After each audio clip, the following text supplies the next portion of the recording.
Welcome, everyone.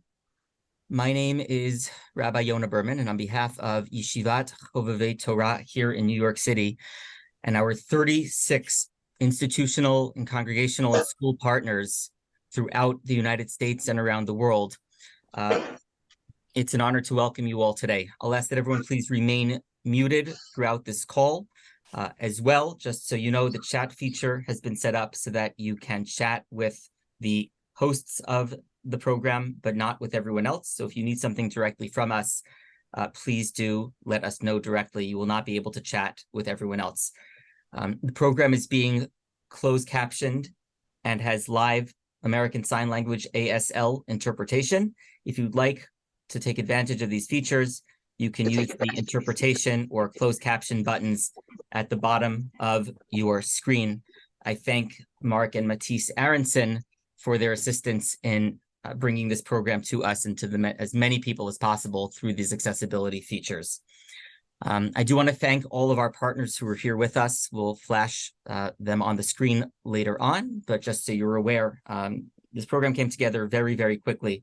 And I think their participation, their immediate response speaks to the sense of the necessity of this moment and the difficulty of this moment. On my way here today, just walking from my home a few blocks away from our yeshiva here in New York City, I bumped into former Chavirat Knesset, a former member of the Knesset, Michal Kotler-Wunsch, who is an Israeli envoy for anti-Semitism, who came to the United States a few days ago.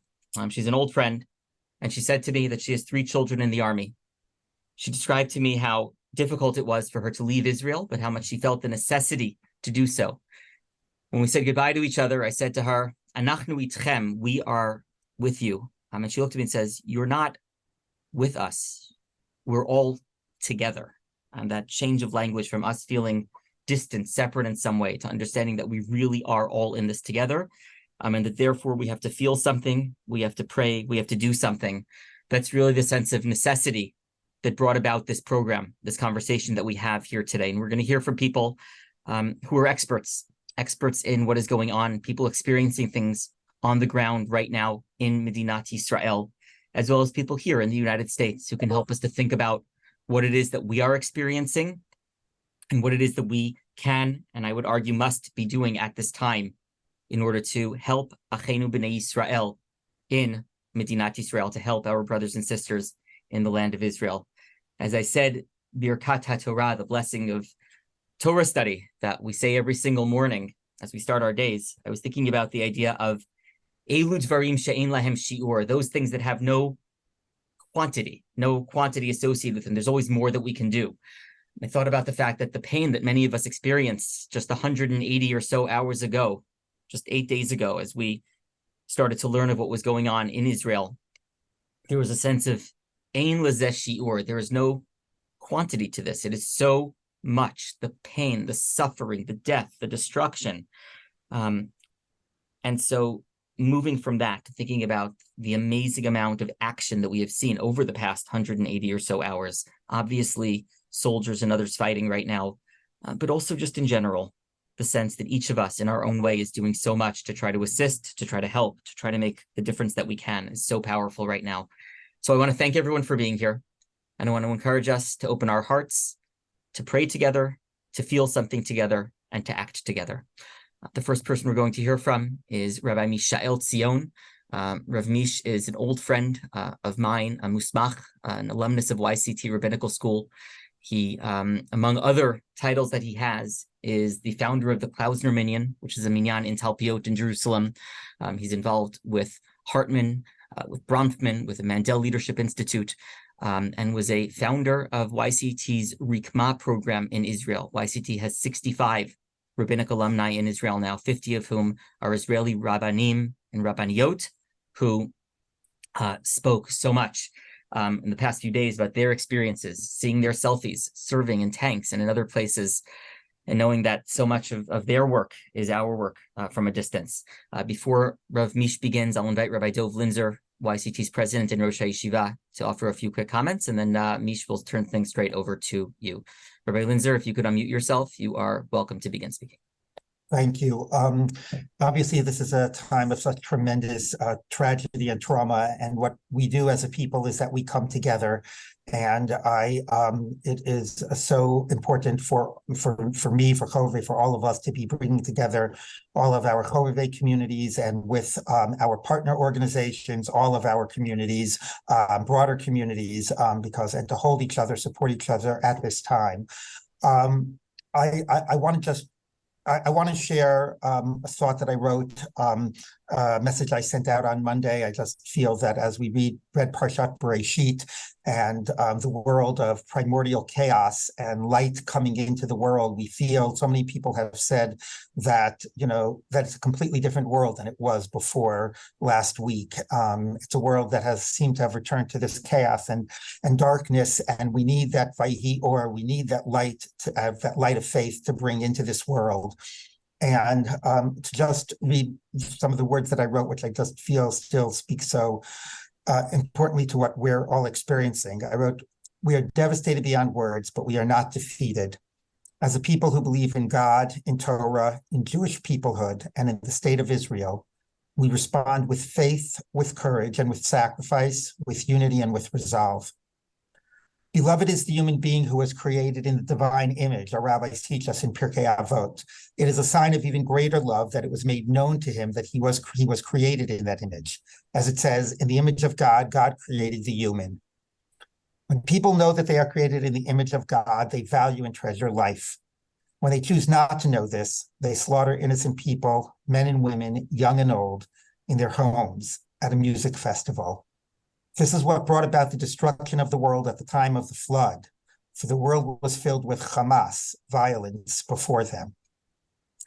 Israel will defend herself and her people with all measures necessary, and we, wherever we are around the world, will respond to the enemy's nihilism by coming together in an affirmation of everything we believe in community and hope, in prayer and in support. And that is what we are doing today. And our rabbis teach us that the word Bereshit, the famous midrash, for the sake of Reshit, for the sake of Israel that is called Reshit, for the sake of Torah that is called Reshit, and for the sake of Terumah, which is called Reshit, we come together and we will see ourselves out of this darkness because of Israel, because of us as a Jewish community, because of the state of Israel, as the people of Israel coming together. We see ourselves through this darkness with Torah and with tefillah and with prayer and with our faith. And we will see ourselves through this darkness with trumah, with tremendous sacrifice and self-give and giving and contribution through our actions, through our chayalim and chayalot, through our contributions, through all that we can do personally and in our communities. And it is through that we will come together through this, stronger together. With that, I welcome Rabbi Misha Zion to share a few words. Thank you, Rabbi Linzer. Bereshut Morai v'Rabotai, it's great to be here with so many faces that I know and that I don't know from across America, and just to feel the connection and the hug. Rav Avi, Dr. Michelle, Rav Yonatan, Rabbi Yisachar, it's great to see so many of you. Thank you, Rabbi Yonah, for organizing this, and Rav Dov for your opening words.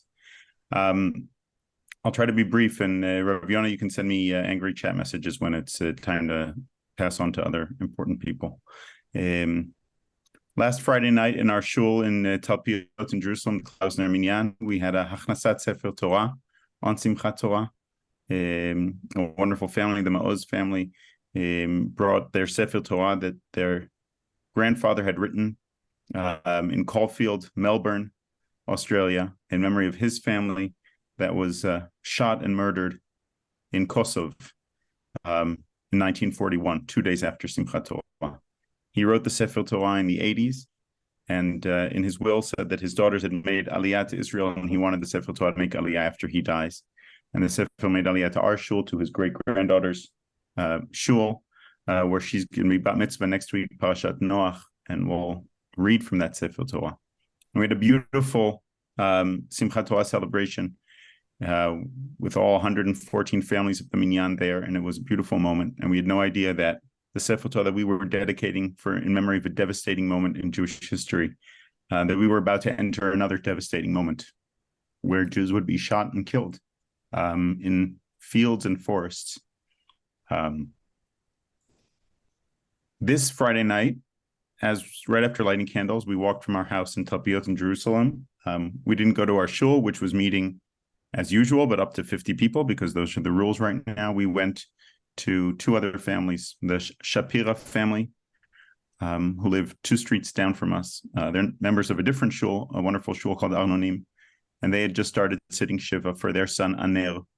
Aner Shapira, who is from a Frum family, but he, after Simchat Torah, that same Friday night a week ago, told his mom he's going out for the night, joined his friend Hirsch in the car. They drove down to a party. They had a great time at the party until 6:29 a.m. Hirsch is still missing.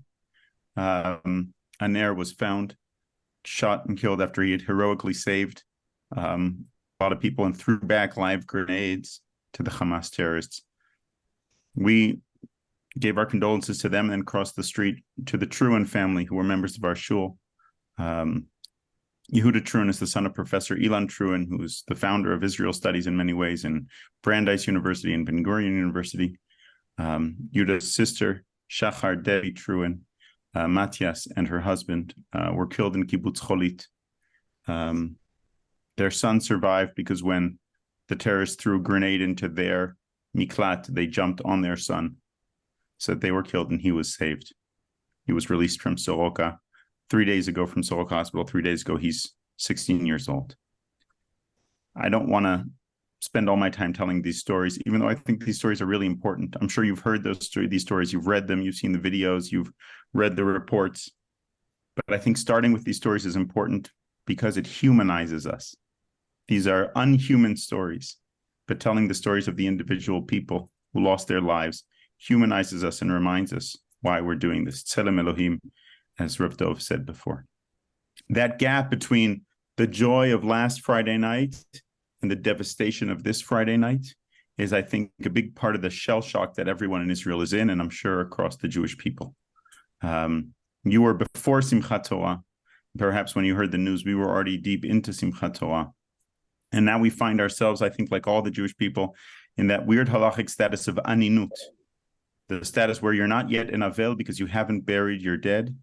1,300 people were killed. There have been very few funerals so far. There have been funerals. I went to one this morning. I was at another 2 on Friday. But mostly we have not yet buried our dead. And when you're in aninut, as you know, you're patul from mitzvot aseh. You don't daven. You don't say Kriyat Shema because you're angry, as Reb Soloveitchik says, and because you're silent, as Aharon HaKohen teaches us. And within that silence, it's not a silence of passivity, it's a silence of a very deep scream of devastation that I think we feel all across Am Yisrael. Rav Yonah asked me to say what the mood is in Israel. I started with the devastation. I want to add 2 other emotions we're feeling very strongly right now. There is fear, a lot of fear.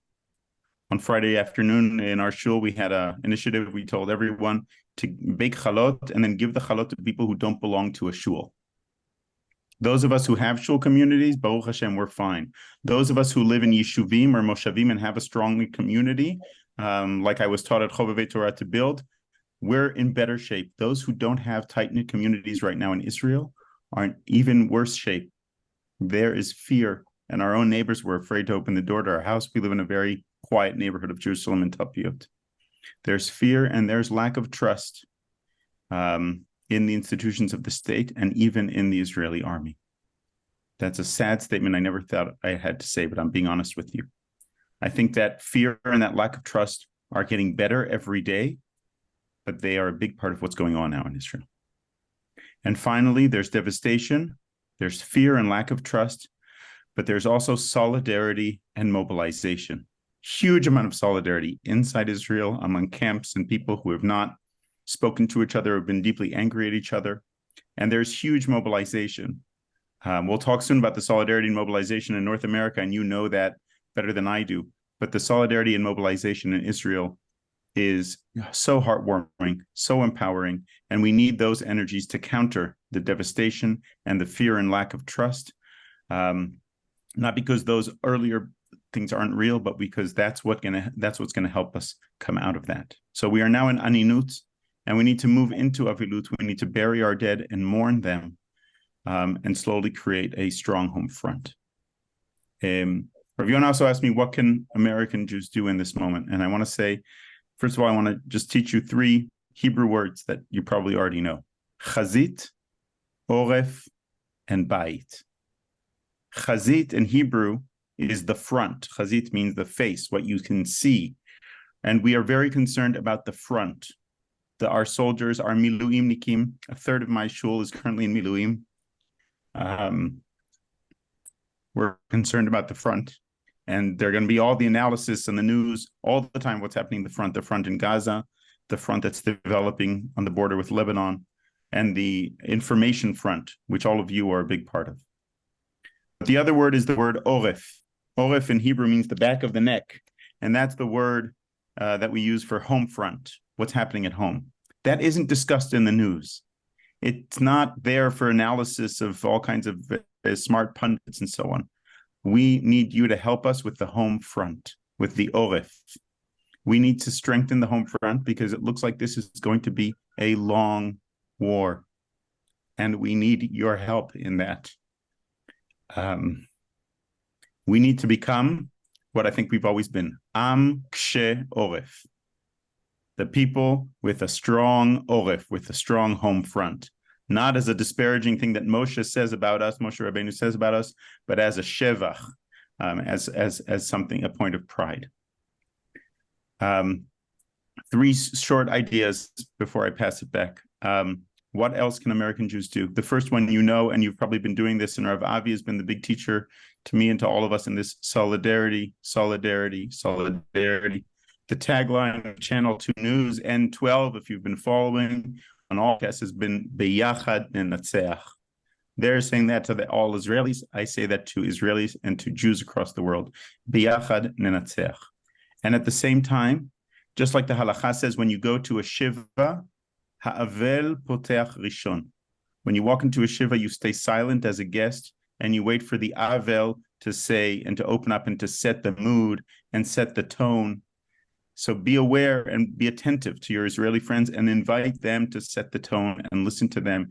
Call them up in Nichumei Avelim and let them set the tone of where the conversation is.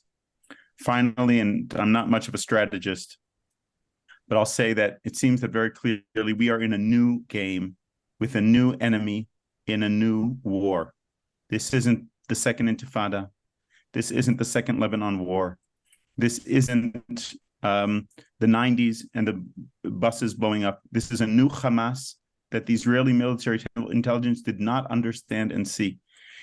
And so therefore, the world is still playing by the old playbook. Thankfully, the American president is playing by a new playbook. Hopefully, the Israeli army will be playing by a new playbook. We need American Jews to play by the new playbook. And when our counterparts are still playing by the old playbook, whether it's university presidents or community leaders or other Jewish communities or the media, we need to help them understand this is a new playbook. For a new playbook, we need to build new coalitions, new connections. And the people who have been reaching out to you and who've been hearing other things and understanding Israel differently, instead of being angry at them that only now they understand, just bring them on and make those connections as strong as possible. What kind of help can you send? Don't stop at vests and socks, and don't give it all now. Wait. Whenever you want to give money to Israel, as a congregant of mine told me this morning, tell them, don't give it yet. Put it in a fund. Wait. We're going to need this money later. We're going to need it in a month. We're going to need it more in 2 months. We're going to need it even more in 3 months. That doesn't mean not to do things. It just means you can help us, as Americans often help Israelis, not to do everything all at once, but to do things strategically and smartly. Finally, be creative with the solutions you can think of. You might think of a small solution that might be really creative. For example, you might yourself or have friends who have empty apartments in Israel. That apartment in Rechavia or Netanya or Modi'in, where you visit 2 or 3 times a year, and at the moment it's sitting empty. Don't let it sit empty. Let families from the south go and stay there. Chas v'shalom, and families from the north, already some of them need places to stay. Open them up. If you know friends who were so happy to tell you that they bought an apartment in Eretz HaKodesh, make sure that house is not empty. If it's not filled with you visiting it, Be'ezrat Hashem soon, then make sure that in the meantime someone else is using it. Hopefully, we will move from devastation and from fear and lack of trust to solidarity and mobilization. Your solidarity and your mobilization is helping us move even stronger into solidarity and mobilization here Be'am Yisrael. And hopefully in the Chazit, in the Oref, and in the Bait, we will be able to be an Am Kshe Oref, Ve'am Shemenatzech B'Chazit. Thank you very much. Rav Mish, thank you so much. I invite people to react with applause. There's a reactions button at the bottom, or anything else that you feel is appropriate. So much to reflect on, and we'll have a follow-up email. We'll have the opportunity to reflect on some of the points that everyone is making. Before we move on to our next speaker, who will be Rabbi Yonatan Cohen, I just want to share and show everyone the amazing list of partners, and thank all of our partner organizations who have joined us in this call, and so many individuals. But just to say that it's not simple, that in just a few hours, so many organizations chose to come together. I see synagogues in every, really just across the United States, in every time zone in the United States, and as far away as Australia, organizations in Israel. It's really amazing. And this is something which, please God, even after this immediate crisis goes away, something that we can continue to learn from. How is it that we find that sense of achdut that Rav Mish was speaking about, not just in times of tragedy, but in times of joy, in times of victory and wonder as well. And so I invite us to feel that sense of bracha, of the achdut, of the unity of this moment. For many of us in the United States, I should say, one of the hardest parts is feeling far away. And then there are moments when something happens that make things feel closer. Sometimes that's because we know someone who was killed, let's say, over the past week, and sometimes it's because we have a close friend who knows someone who was killed over the past week, and that's the case right now, as we invite Rabbi Yonatan Cohen, YCT graduate, the rabbi of Congregation Beth Israel in Berkeley, California, and a close friend of mine personally, who traveled to Israel a few days ago to join his family as they were sitting Shiva for his nephew, for Yoav Malayev, a Chayal in Sahel, who died at the very beginning of the conflict, protecting others on the small base that he was on the border with Gaza, and heroically saved other people's lives in the process. Unfortunately, lost his own. Rav Yonatan, if you're there, I'll ask you to please unmute yourself, and we'll spotlight you, and you can share how things are going for you at the moment. And we offer our condolences to you. Min hashamayim tinuchanu. We can't hear you.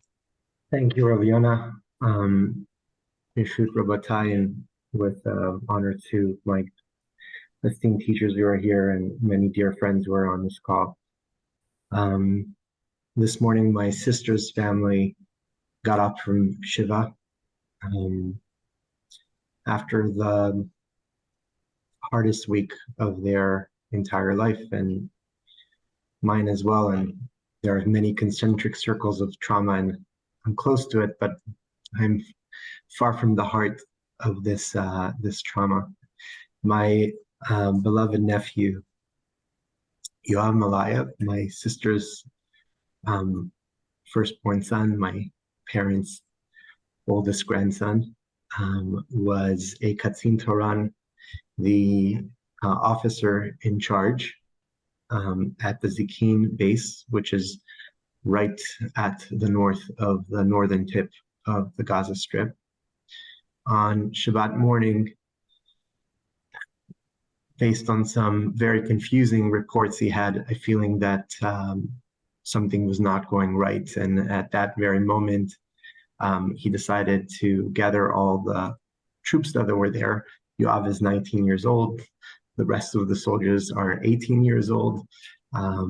And he decides that to send the majority of the soldiers, it's a very small unit at that particular base, into the Hamal, into a safety room, and to take 2 soldiers with him to the gate of the base to see what was happening. He also knew that there was one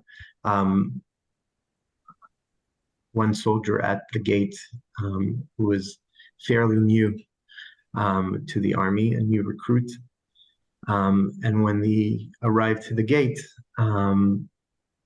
they were engaged in combat with, we don't know exactly, but about 10 to 15 terrorists, Hamas terrorists.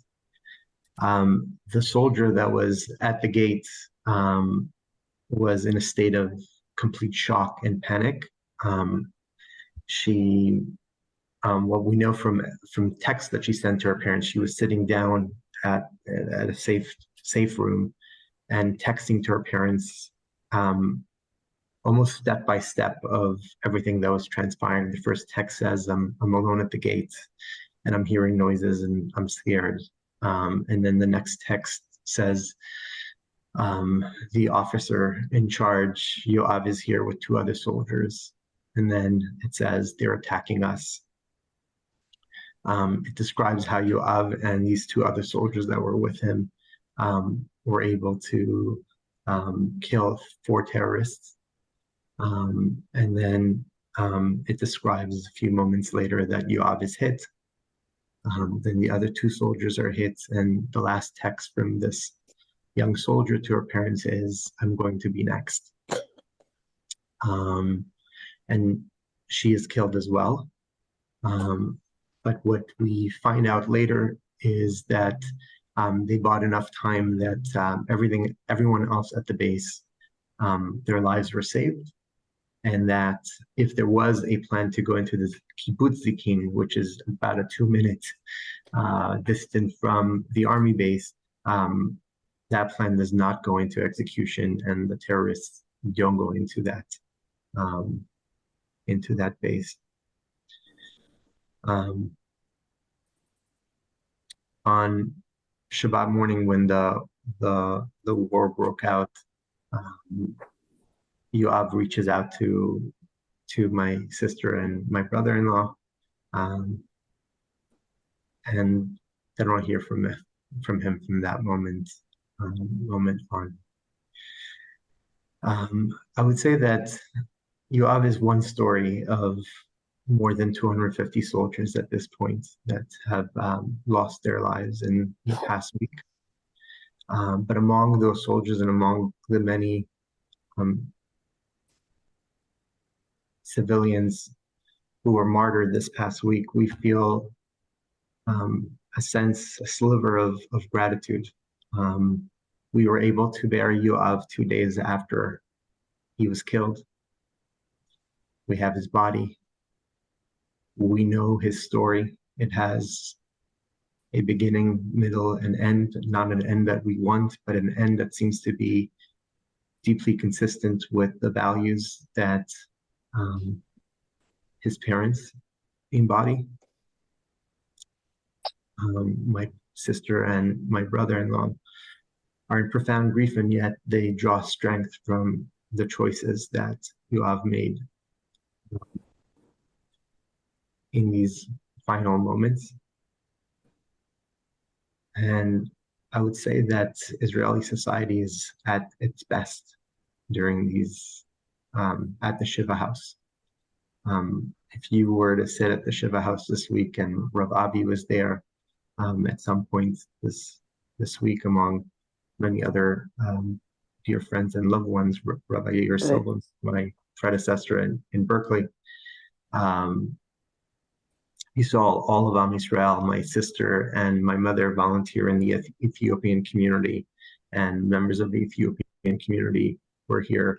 My brother-in-law was a career officer, led many important efforts in integrating the Haredi community into technological units in Israel, and Hasidic Jews and Haredi Jews came to the Shiva. Our family on Alex's side is involved in encouraging the integration of Bukhari Jews into the army and academic studies, and the entire Bukhari community was here. It is incredible to see the best of Israel come into and through the doors, and to get a sense of what we as a people are and could be through this crisis and after this crisis. We say that we can't draw comfort about Yoav's death, but there are things that ground us and give us meaning and purpose, and certainly that is one of them. I feel really appreciative of everyone being here, and we feel your support in Israel, and I know that Israelis who are here feel your support as well. Rav Yonatan, thank you so much. And again, in whatever small way we can, we offer condolences to your family, and hearing parts of Yoav's story with the beginning, the middle, and the end, and really the inspiration that goes beyond. And reminded of so much of that when I look at the words that are on the wall in back of you from Chana Senesh. Eli Eli shelo yigamer leolam hachol v'hayam rishu shel hamayim v'rak hashamayim tfilat ha'adam. Famous words that those of us who grew up in Jewish schools heard so many times, and to think that there's more death, and more to learn from, and more to be inspired by, and ultimately more that we have to do as a result. So thank you for being with us, and please send our love to your family. I'd like to switch modes a little bit as we think about the pain, the tragedy that we've heard in the last little while.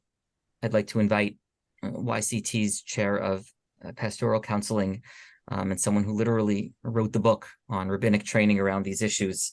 I'd like to invite our Rebbe, Dr. Michelle Friedman, who's going to share with us now some thoughts, perhaps some reflections, Michelle, on what you've been hearing this morning, and then to share with us how we take this. We had a rabbinic call a few days ago with some of our alumni where we spoke about moving from a sense of inaction, paralysis, to action in some way. What do we do? What do we do right now, Michelle, with the sense of pain? How do we acknowledge that, and then how do we move on? Okay, thank you for this opportunity. I have about 5 to 7 minutes, and I'm going to talk about 5 points, and they're going to be on a much more personal, local level. So I'm going to start with the basics, and it's going to build on what, thank you to the people who spoke before in such poignant language. But I'm going to start with the basics. And some of this comes from our experience after 9/11, after other great tragedies. But one of the basics is we're at the end, at week 1, the beginning of week 2. And as Mish said, there is so much ahead. One of the basic advice that is given to both adults and certainly to children is limit your news intake.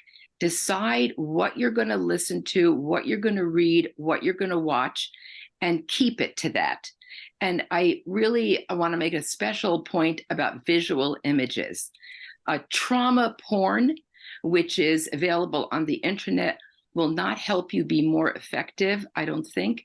And I believe it's a desecration of the people from whom those visual images are taken. So point number 1 is curate your news intake. That doesn't mean don't look at other people's writing, but keep it in bounds. The second point, as was said so well, this is a long-term situation. All of us have been absorbed in the news. We've been glued to our phones. I've written to, I think, everybody I ever met in Israel. We've been going to gatherings, demonstrations, saying Tehillim, doing all kinds of stuff. We have to plan of how we can sustain our caring over the long haul, how we can continue our daily lives and maintain regular contact with folks in Israel who are so incredibly grateful for our support. I can't believe how, I wrote to people that I've met once, that I participated in a colloquium, that we are family with privilege to give money to support, and they wrote back within minutes sometimes, thanking us. I couldn't believe, I was humiliated, almost humbled by getting thanks from people who are on the ground in Israel. So my third point is kind of a continuation. Decide on a regular action or actions and stick with them. Put on your calendar the day of the week that you're going to write to, whatever it is, whatever your frequency is with the people that you don't know so well, but you've established some kind of communication with, Mondays, Wednesdays, Fridays, whatever it is. I'm writing to X people, and keep at it. Because, and so too with organizations, staying in touch with people as the situation unfolds, responding to their needs, just letting them know that we're here and that we're thinking about them. Don't feel like because you're here and safe, it doesn't matter. It really does matter. Send clips, voice recordings of gatherings you go to Tehillim that you went to, stuff like that. The point that I want to actually spend the most time on, and this kind of goes with the solidarity that Mish talked about, plan ahead. I'm sure many of you have already been here for difficult conversations. Whatever your politics are regarding Israel, regarding Palestinian rights, wherever you are in that spectrum, you are going to be pulled in very painful and powerful ways. I am sure, I know I have already had some very difficult conversations with even well-meaning colleagues and antagonistic people. And whether it's about making equivalencies, about suffering, about the pogrom, about the opposite, about racist, Islamophobic comments, we are all going to hear it. And as the war progresses, it's going to get louder and worse.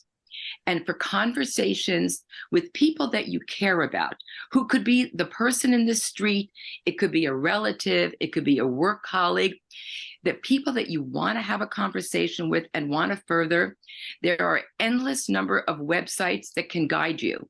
And I encourage everybody to Google difficult conversations. I could go over that here, but we don't have the time. The basic principles seem really simple. We know them. Listen. Do not interrupt or talk over the person that you're talking with.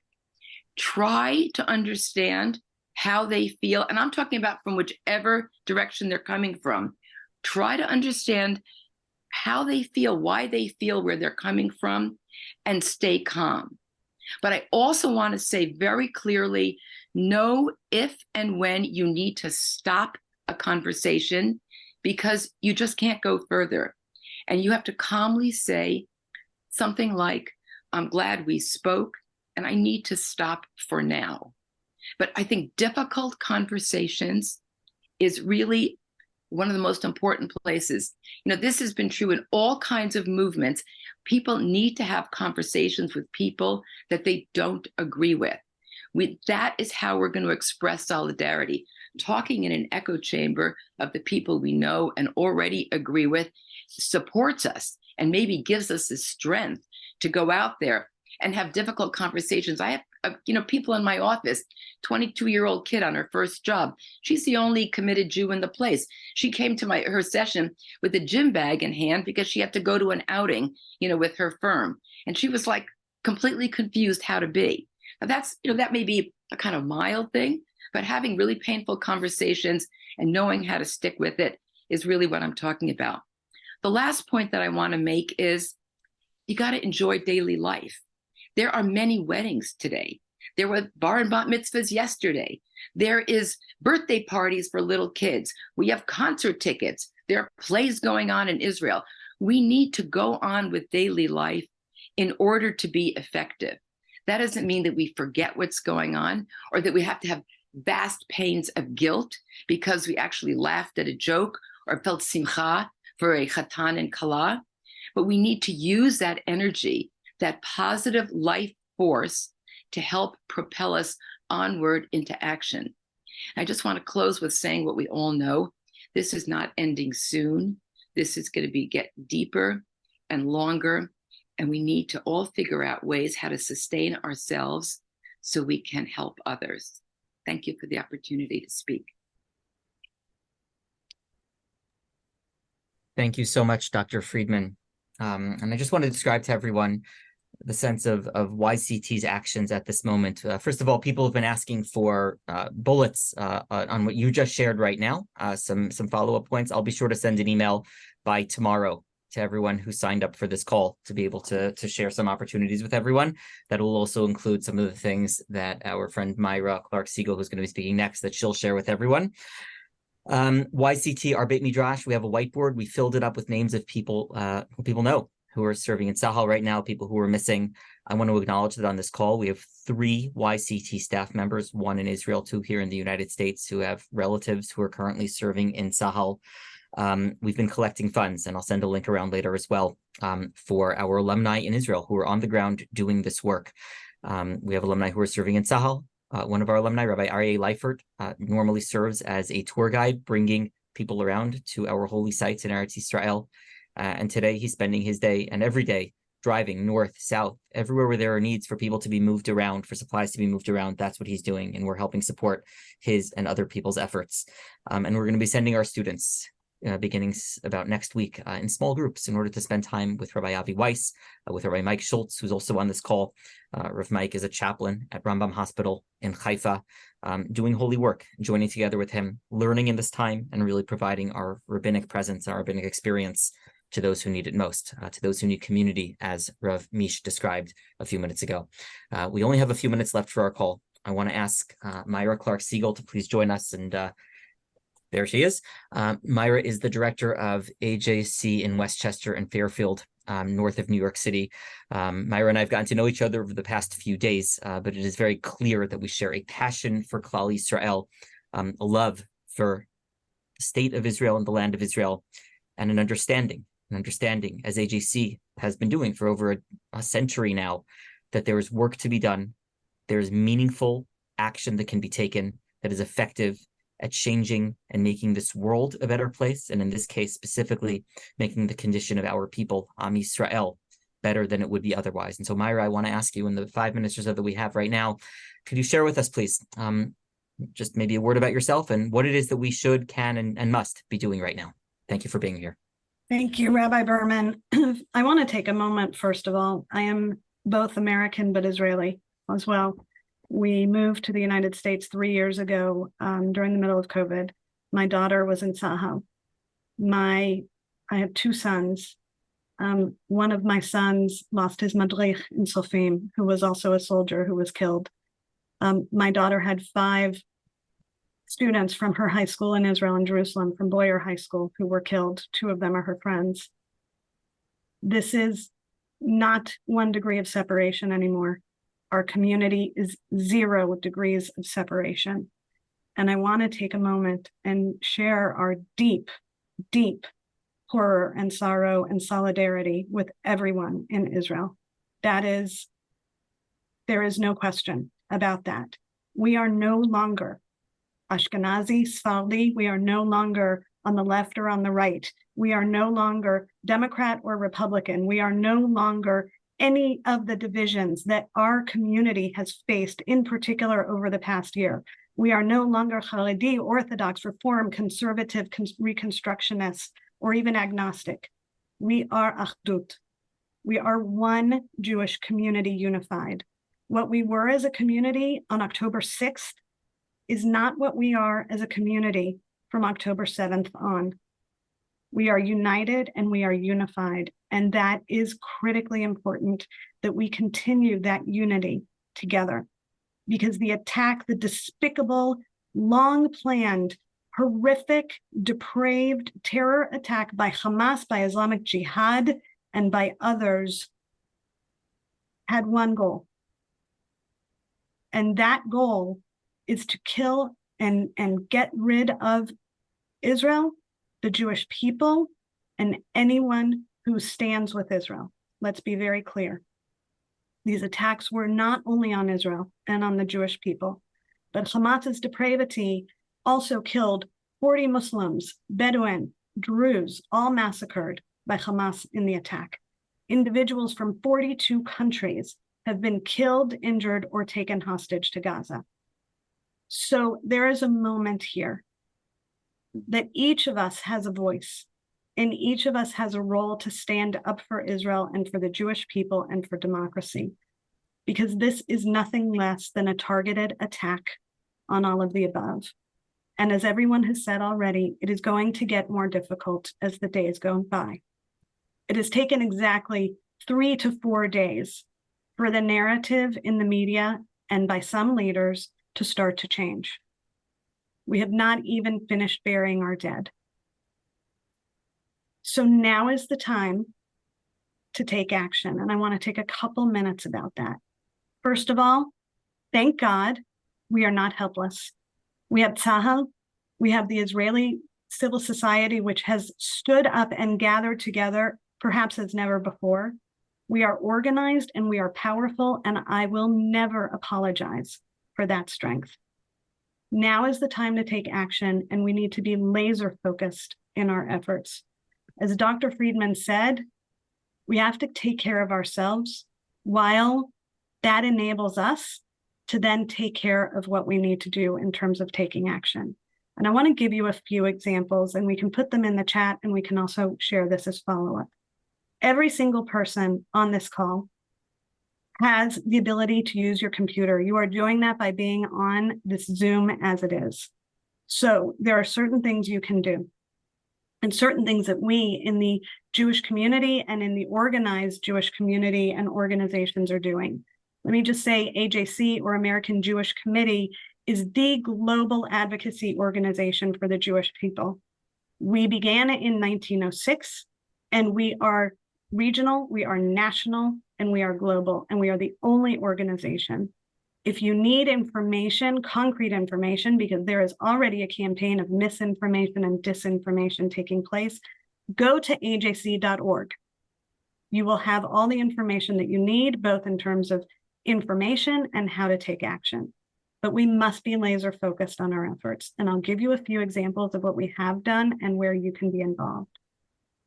Last week, in less than 12 hours, we organized in New York City and also in Washington, D.C. So where ambassadors are to the United Nations and where ambassadors are to the United States, diplomats, ambassadors to the UN, ambassadors to the United States, to gather in solidarity with Israel. In New York City, we gathered over 120 diplomats from 55 countries, all 27 European countries, and those ambassadors were there.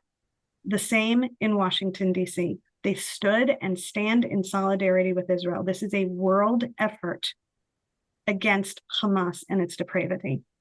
On Friday, more than 110 Jewish organizations from more than 40 countries joined together in urging the United Nations and all governments to take swift action to secure the immediate and unconditional release of the estimated 200 hostages being held by Hamas after its terror massacre. It is incumbent upon Hamas to return our hostages safely, immediately, and whole. But each of you, beyond what we are doing as organizations, can take action. You can reach out to your members of Congress, to your state officials, to your local officials. Many of them have made public, strong statements. Thank them publicly. Get on Twitter, retweet, and post their positive statements. Continue to reach out to them, because as many people have already said, this is going to get much harder. We've already seen the narrative start to change. It's going to get worse. We need to be that much more unified, that much more laser focused on what we are doing. We are going to need to continue to remind people of the depravity of what Hamas did. They don't care who they attacked, who they injured, who they raped, who they killed, and who they took hostage. Continue to reach out to your government officials. We have sample letters that you can use. We need their support today, but as we go forward. For your students, your children, your grandchildren, your relatives who are at university or in high school or in middle school. First of all, ensure that they are reaching out to their administration to ensure that they are doing everything they can to keep Jewish students safe on campus. There are some universities that have put out important statements publicly about standing with Israel. That's important. And we need to keep them focused on this. This is not moral relativism. There is no and buts. There is the Hamas depravity, which is not only keeping our people hostage in Gaza, but they are keeping the Palestinian people hostage in Gaza. That is where the responsibility lies with Hamas. If you are active in a corporation or in the private sector, ensure that you are reaching out to the DEI task forces and committees and make sure that they are not engaging in moral relativism. Make sure that you have information. We can provide that. Media, call them out when they are not being factual, call them out publicly. So there are a few things that you can do to take action. It will take 30 seconds to use the link to contact federal, state, and local officials, urging them to stand with Israel and against Hamas terror. It will take you another 30 seconds to urge members to denounce Hamas terror and reaffirm Israel's right to defend itself. Show your support by updating your social media profile picture with our Stand With Israel graphic. And for parents, tomorrow at 8 p.m., AJC is holding an Advocacy Anywhere Zoom for parents on how to advocate for effective responses to the Israel-Hamas war with some of our experts, including my incredible colleague, Dr. Laura Shaw-Frank, who is our director at AJC of our Contemporary Jewish Life Department. And I want to say another thing about students for a moment. Whether they are in high school, whether they are on campus on universities, whether they are our online warriors, which they are active and they are engaged and they are standing with Israel, even on campuses where they are a minority or in difficult situations. But it's also important that we tell people never to put themselves in harm's way. Never. That's not worth it. What they can do is ensure that they are holding their administrators to accountability and that they are using the keyboards, which they know how to use better than all of us, to stand with Israel and ensure that others continue to stand with Israel. Each of these actions are actions that each of us can take. We stand together in solidarity. We will continue to stand together in solidarity. And we are here as an ongoing resource at ajc.org to help you stand with Israel. And I want to thank you all for joining us today and thank Rabbi Berman and everyone for bringing everybody together, because this is how we are going to stand with Israel. Myra, thank you so much. Before we hear from our final speaker, from Rabbi Avi Weiss, I'd like to take a moment and offer a tefillah.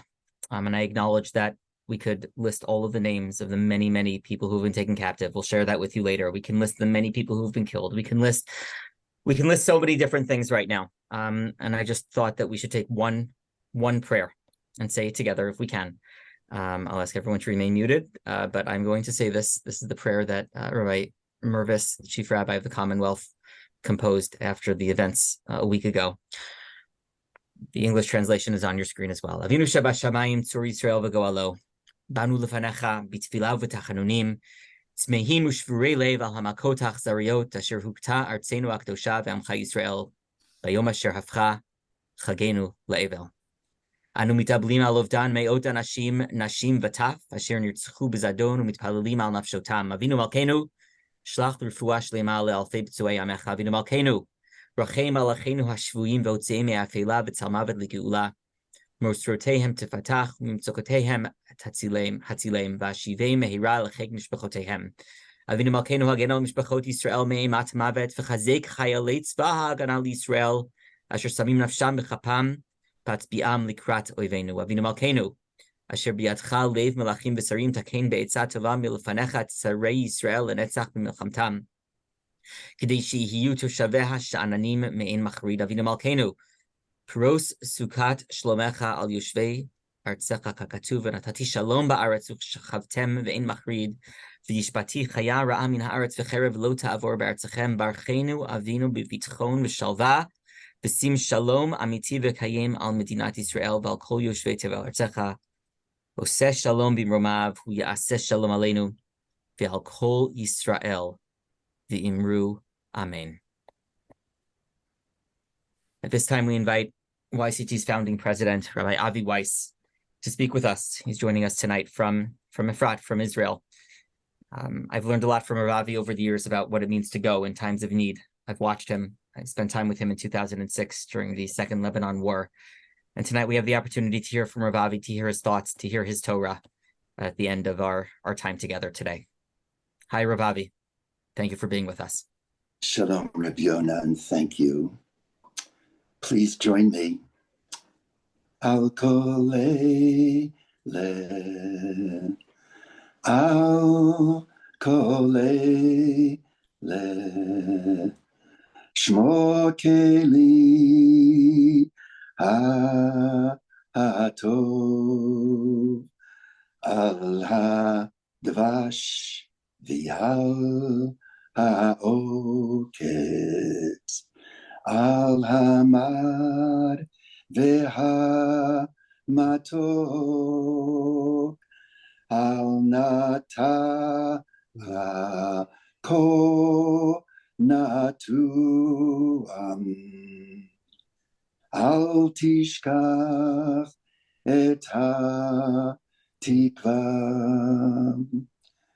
hashiveni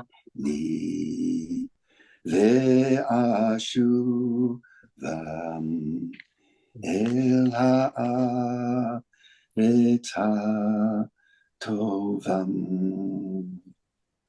Ravi, before Yes. just one quick point, a program point. We only have a few minutes left, and our ASL interpreter, Rivka, has to finish on time. So I want to thank her for being here and let people know, if they're following with the ASL, that unfortunately we will share your words afterwards with captions in a video that'll come out shortly. But just in the meantime, that the ASL interpretation will be concluding any moment. So thank you all, those of you who are following on the ASL. Thank you so much for the whole concept of captioning, so everyone be involved.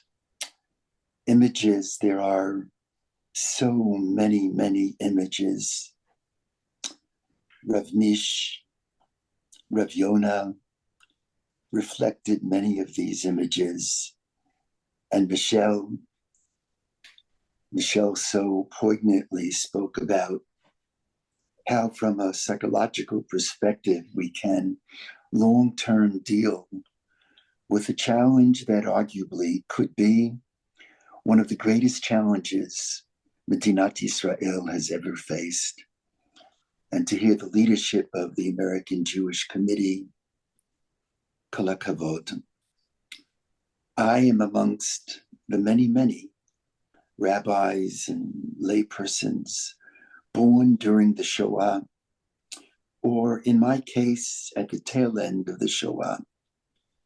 We grew up as never again Jews. And at barricades all around the world, we said, never again could this occur. But when hearing what was unfolding last Shabbat, a week ago Shabbat, about the rapes and the decapitations and the burnings, and a video that I saw just today about how Hamas is abducting and trying to brainwash our little children, Jewish children, I wondered, never again? Is it happening again? Is it again? Is it again? But stepping back, Chevra, it's never again. It's never again because of the response. And it's not only because of the holy men and women in Tzva Haganah Yisrael, Adonai Yishmor, I would say, Tevi Chayau, Tzeitcha Uvoacha, Tzeitech Uvoech, Me'ata v'yad olam, go in peace, come in peace. Of course, that's the difference. We're no longer powerless. It's easier to be ethical when one is powerless. Today, with God's help, we have power, but it's an ethics of power. It's a Torah HaNeshek that the world can learn from Tzva Haganah Yisrael. But it's never again because of you. So many of you, all of you, on this Zoom. And here, I especially speak to YCT, Yeshivat Maharat, students who are my teachers, for whom I stand up for the IRF, for Torah Chaim, and broader if there are people from Hadar, from Yeshiva University. There's a large group that is on from other denominations, conservative or reform. It's never again, because God willing, we are going to follow this humbly suggested to-do list. Number one, unlike decades ago, we no longer have fear to the point that we're paralyzed. Yes, we must be vigilant, but as the Kotzker said, the world may be a narrow bridge. The ha'ikar lo lefached, don't be afraid. Fear is an emotion. We can't control what we feel, but notwithstanding the fear, we can't control the way we act. And so while being vigilant, I turn to rabbis and future rabbis and leaders and say, don't cower before the fear. That when we hear that there is declarations of an International Jihad Day, we must make sure that our synagogues and schools and JCCs are well protected by police and others, and by our own teams of people involved with security, together with the police. Yes, we must be vigilant, but we cannot cower. We cannot bend. Yes, it's good that 10, 12,000 people poured out into the street the other day speaking out for Israel. We need 100,000. We need millions. That's number one. Number two, never again, because of the response of the United States government.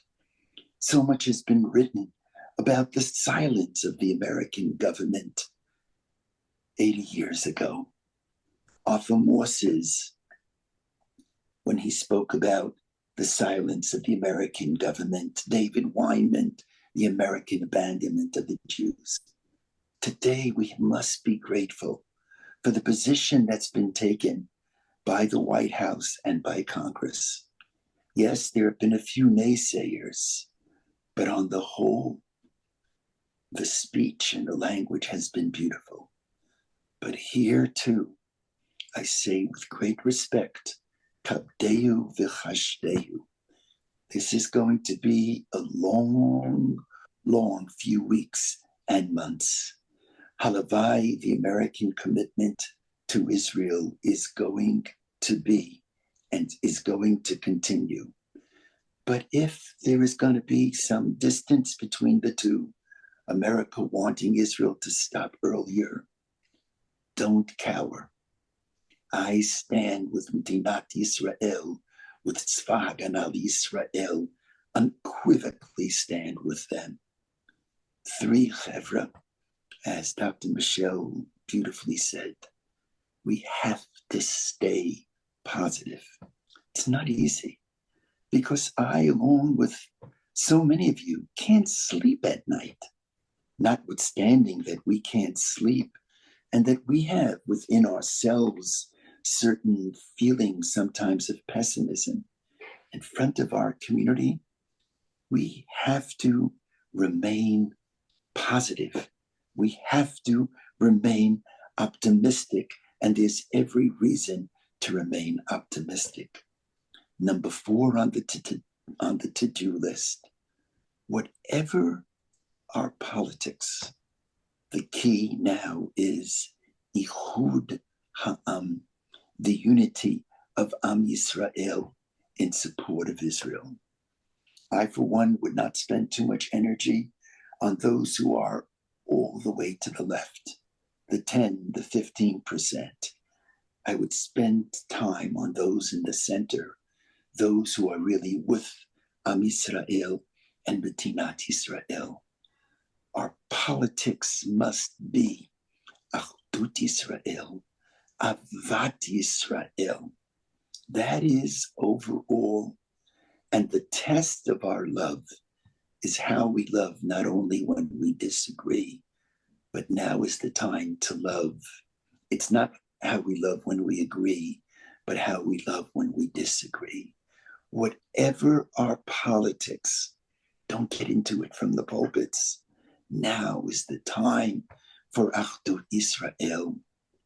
And finally, now is the time as rabbis and spiritual leaders to respond to the sinah, which is Mekalkelet Ashura, the hate which defies the rule, to respond with Ahava Mekalkelet Ashura. That too makes a difference. To respond with tefillah, tefillah that is earnest, that is deep, that is spiritual. To respond with limud Torah, learning Torah, whatever that Torah may be. To respond with chasadim, with gmilut chasadim. Just in the Shiva home, just a few moments ago, the Shiva home of Roe Meisel's. And I asked Roe's mother and told her, we'll be on this Zoom, what can I share with you?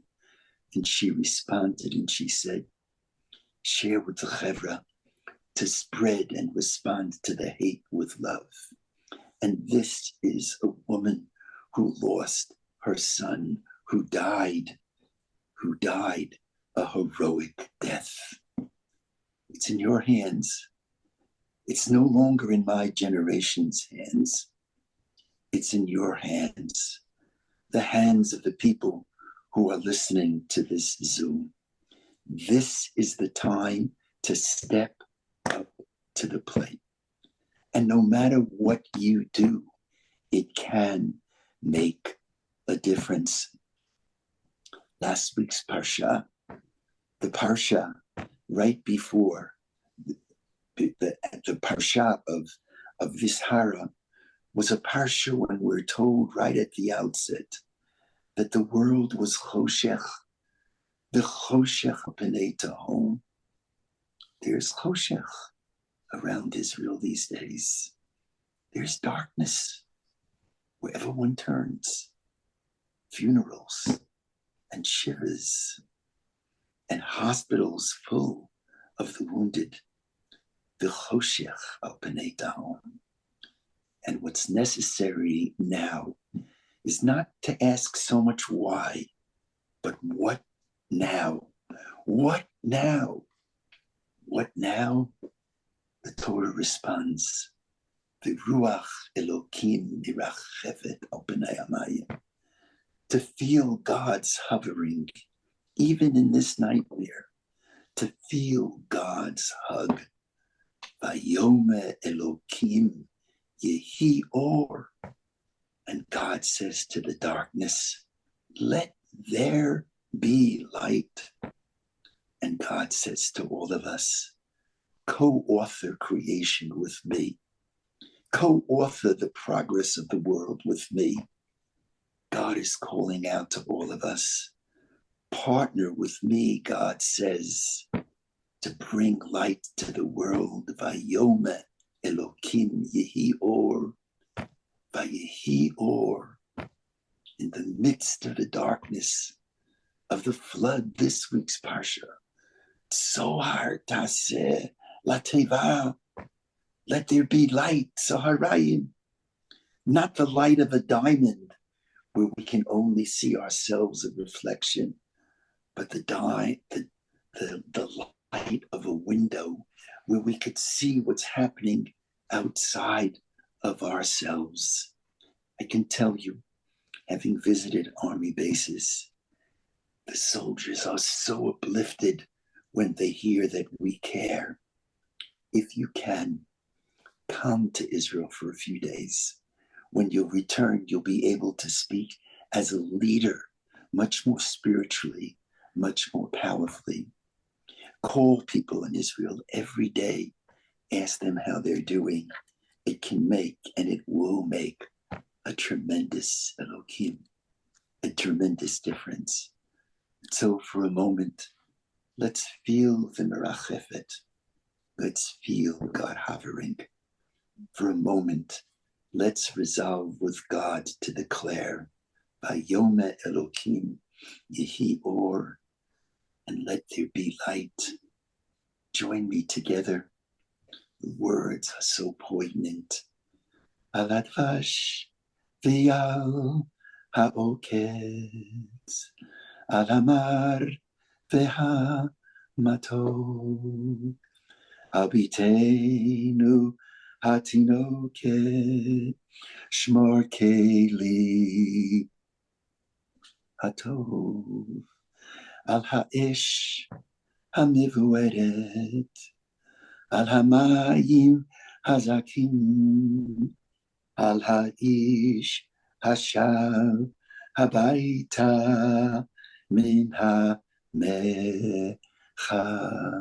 Kim, join me.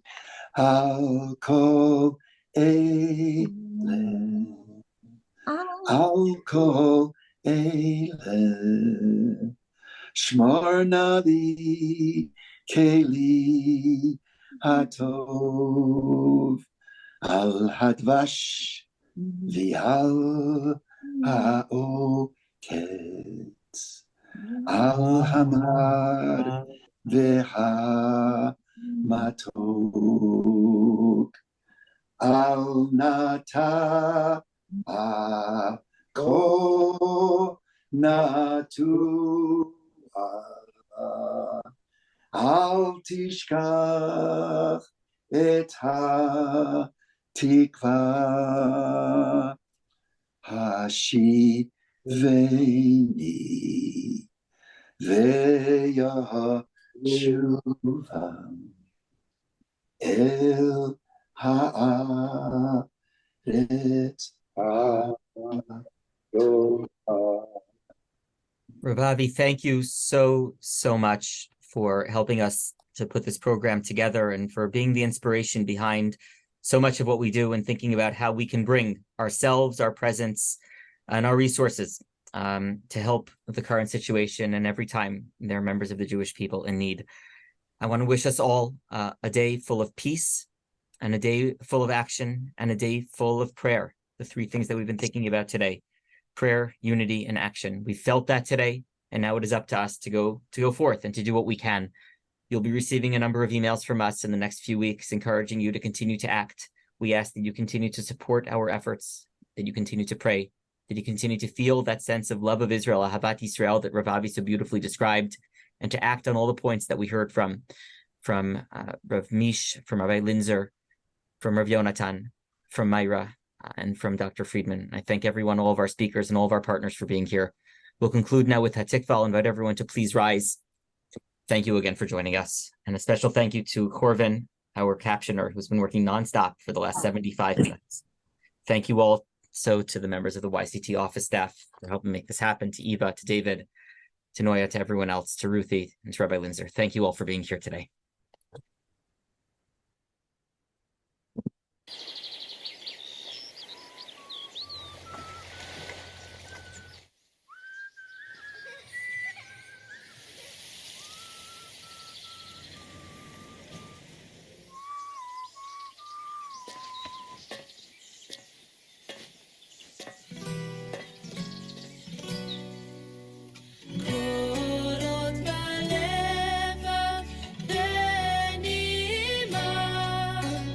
נפש יהודי הומייה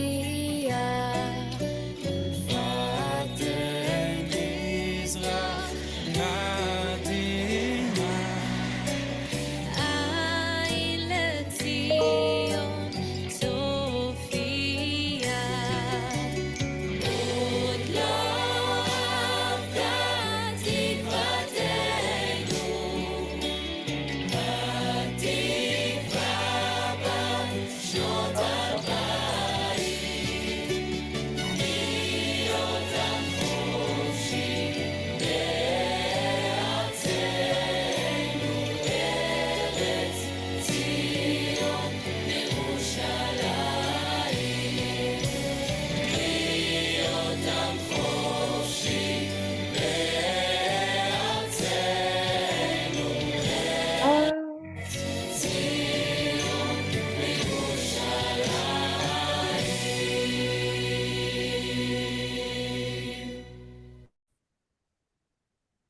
Thank you, everyone.